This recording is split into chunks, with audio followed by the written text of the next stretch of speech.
Yeah, let's continue. I'm sorry. Okay.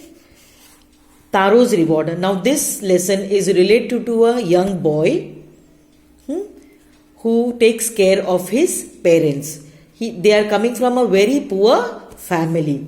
Okay. This is a story about a thoughtful and loving son. He works hard to fulfill his parents' wishes and gets some unexpected help. Now, this story is about a boy who's very thoughtful and loving, जो हमेशा सही के बारे में ही सोचता है. A very loving and a caring child who only thinks how to fulfill his parents' wishes. अपने mummy papa का जो भी सपना है या उनकी जो भी इच्छाएं हैं वो मैं कैसे पूरी करूं, बस वो दिन रात वही सोचते रहता है. And he is coming from a very poor family. This boy's name is Taro. Okay. Taro's reward.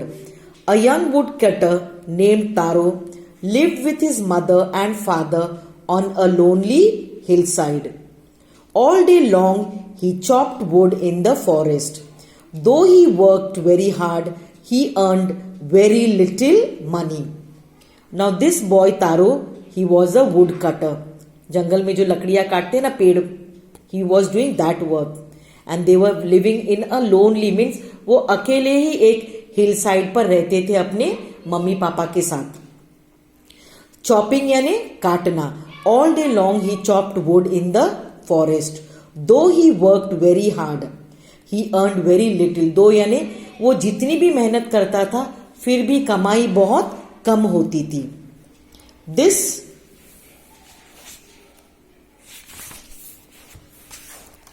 This made him sad, for he was a thoughtful son and wanted to give his old parents everything they needed. इतने कम पैसे में वो अपने parents की इच्छाएं पूरी नहीं कर सकता था, तो वो दिन रात एक ही सोचता था कि how will I fulfil my parents wishes. One evening when taro and his parents were sitting in a corner of their हट, a strong wind began to blow. It whistled through the cracks of the hut and everyone felt very cold. Suddenly, Taro's father said, I wish I had a cup of sake. It would warm me and do my old heart good. Now this boy was staying in a hut. Hut यानी झोपड़ी. Okay. One evening when Taro and his parents were sitting in a corner of their hut. एक दिन अपने parents के साथ वो बैठा था एक कोने में. Suddenly the wind began to blow. हवा बहुत तेजी से चलने लगी और उनकी झोपड़ी में जो क्रैक्स दरारें थी उसमें से हवा बहुत तेजी से आने लगी. तो उतने में तारो के पापा कहते हैं कि he wish he could have a sake. Now this is a Japanese drink. Okay. जो गर्मियों में पी जाती है, जिससे शरीर को गर्मी मिलती है. And it is very expensive. वो ड्रिंक बहुत महंगा है. तो उसके पापा कहते कि काश मुझे वो ड्रिंक मिलता तो मेरी शरीर में थोड़ी गर्मी आ जाती. This made Taro sadder and ever for the heart warming drink called sake was very expensive. जैसे तारो सुनता है अपने पापा से कि काश मुझे वो ड्रिंक मिल जाता, तो he feels bad. He becomes more sad. Sad, sadder, saddest. Comparison. Yes. He becomes sadder. वो और मायूस हो जाता है, दुखी हो जाता है, ये सोचकर कि वो अपने पापा को एक ड्रिंक भी पिला नहीं सकते हैं जो ठंडियों में पी जाती है. Okay. And it is a very expensive drink. How do I earn more money? He asked himself. How do I get a little sake for my poor old father? He decided to work harder than before. Now one day he is just thinking कि how do I earn? मैं इतना मेहनत कर रहा हूं लेकिन मेरी कमाई उतनी की उतनी होती है. तो वो एक दिन सोचता है कि मैं आज he tries his level best. सोचते ही रहता है कि मैं क्या करूं जिससे मैं 2 पैसे ज्यादा कमाऊं, where I can earn little more money and give my father that drink where he can feel little warmth. Okay. Next morning, Taro jumped out of bed earlier than usual and made his way to the forest. अगले दिन सुबह, रोजाना मानो कि तारो सुबह 6 बजे उठता है, तो अगले दिन नेक्स्ट डे ही गेट्स अप मोर अर्ली. 6 बजे के बजाय वो 5 बजे या 4 बजे उठकर अपना रास्ता पकड़ लेता है. कहां पे? He goes towards the forest. He chopped and cut as the sun climbed, and soon it was so warm that he had to take off his jacket. His mouth was dry and his face was wet with sweat. वो बच्चा इतना मेहनत कर रहा था. He started chopping the woods. वो लकड़ा काट रहा है. उसको समय का पता ही नहीं चला कि कब एक तड़पती धूप आ गई थी. Means the sun was on his head. इतनी तेज धूप आ गई कि ठंड के मारे जो जैकेट उसने पहना था वो भी उसको निकालना पड़ा, और उसका गला सूख रहा था प्यास से. He was feeling thirsty. Okay. And he was sweating. Sweat यानी पसीना. पसीना से लथपथ हो गया था वो. माई poor old father, he thought, If only he was as warm as I. अब तारो जंगल में लकड़ियां काट रहा था. It was hot in the afternoon. तो he all of a sudden thinks of his father कि मुझे अभी धूप में इतनी गर्मी लग रही है, काश यही गर्मी मेरे पापा को मिल जाती.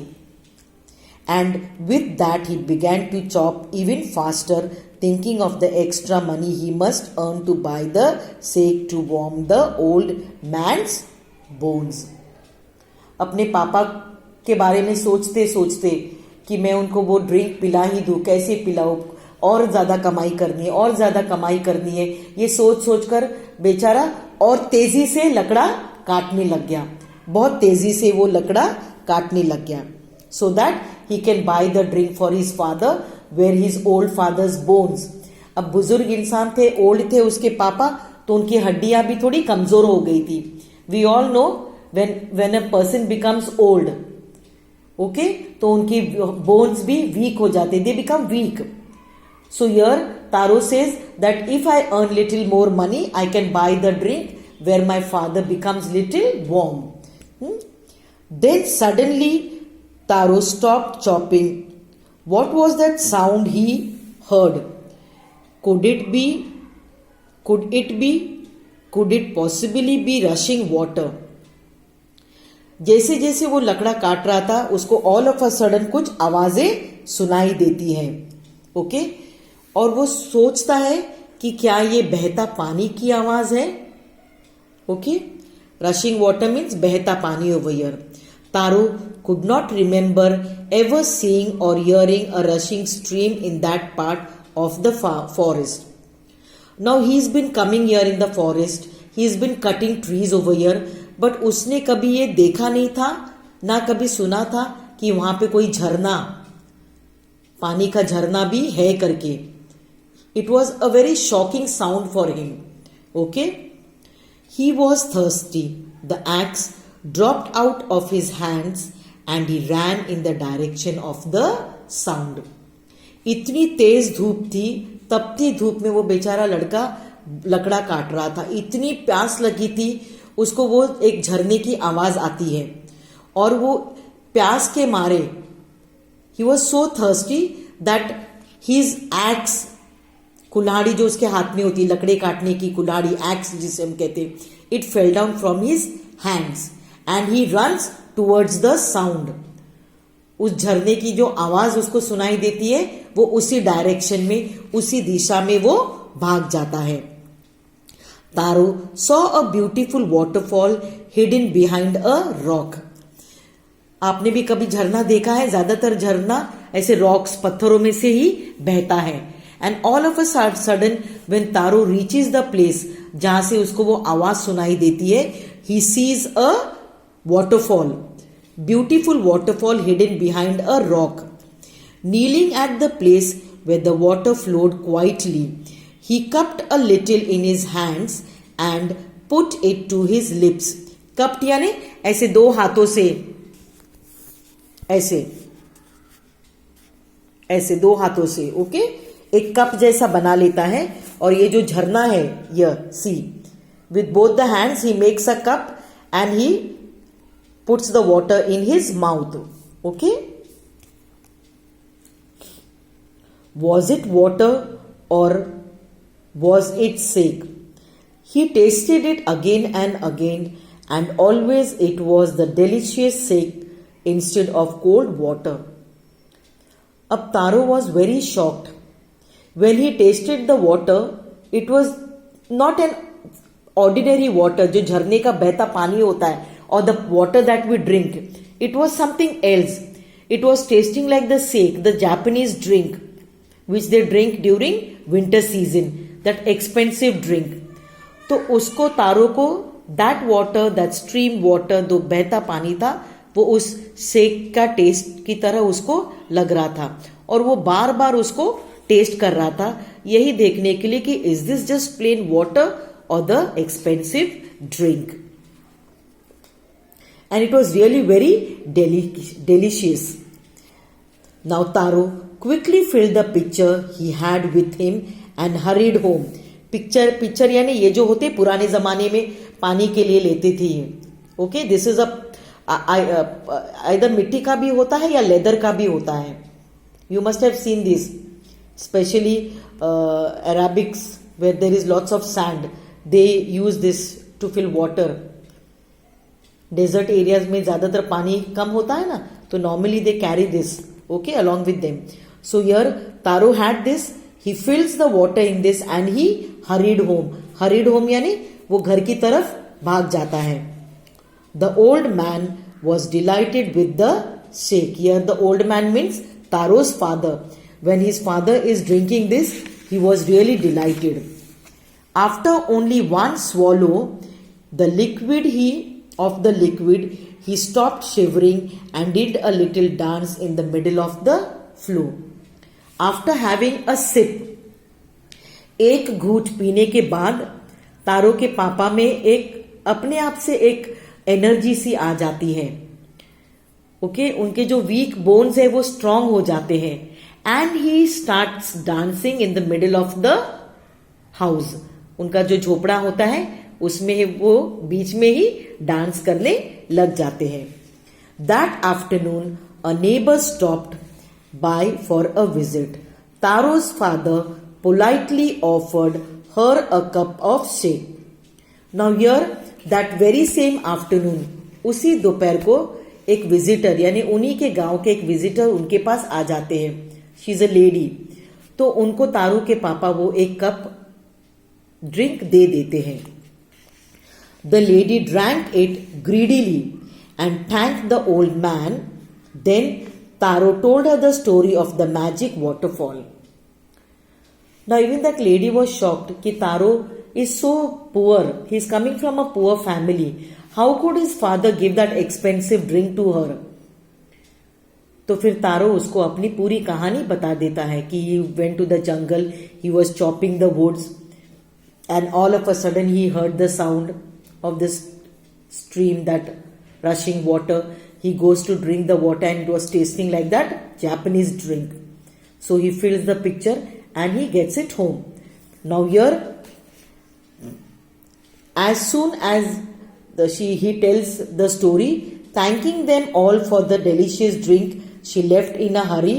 By nightfall, she had spread the story throughout the whole village.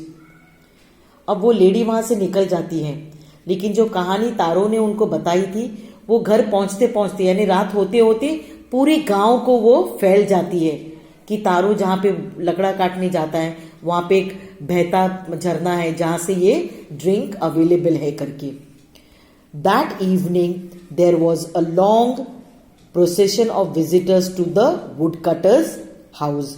Each man heard the story of the waterfall and took a sip of the sake. In less than an hour, the pitcher was empty. The moment the lady tells this story, the whole village comes to taste this drink. And within no time, वो जो picture होता है, जो bottle होती है जिसमें वो भर के लाता है ड्रिंक, वो एम्प्टी हो जाती है. So students, for today, this is the half portion I am explaining it to you all.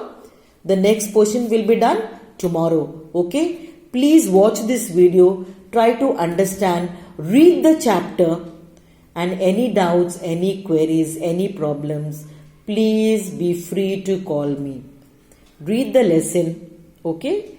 And underline the words if you all are not able to understand the word. Okay? If you all don't know the meaning of the word, please underline the word and you all can get back to me for your problems. Okay? Thank you so much and have a nice day. Thank you.